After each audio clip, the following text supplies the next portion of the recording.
सवेरे दिलवा गोरी तो के पूछेला, लाख समझाई बाकी तोरे नाम से धड़केला।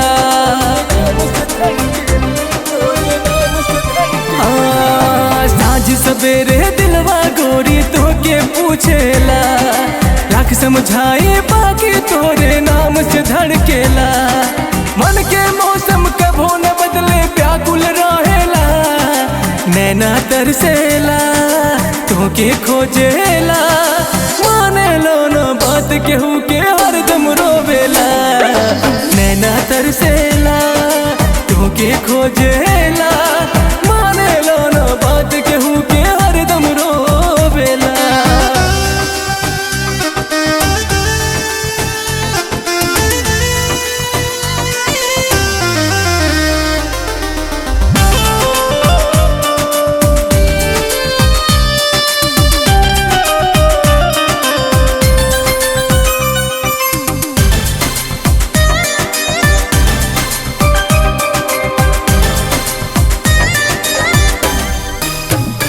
जान हो जान लेके गाइल बारू तू, चांद ही दिया के लागे भाइल बारू तू। हाँ जान हो जान लेके गाइल बारू तू, चांद ही दिया के लागे भाइल बारू तू।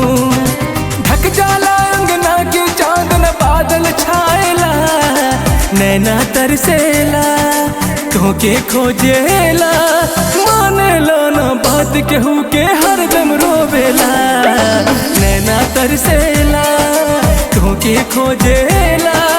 मान लो न बात केहू के हरदम रोवेला।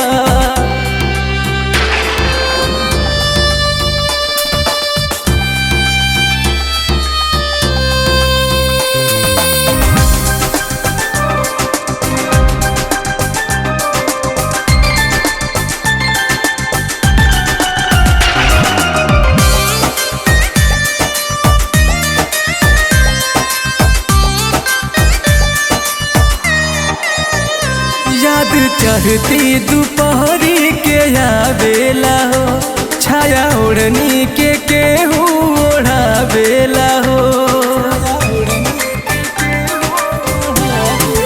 हाँ याद चढ़ती दोपहरी के आवेला हो, छाया ओढ़नी के केहू ओढ़ावेला हो। बिन सावन बरसात की अखियाँ बरखा करेला, नैना तरसेला तोके खोजेला। मान लो न बात केहू के हरदम रोवेला, नैना तरसेला तोके खोजेला। मान लो न बात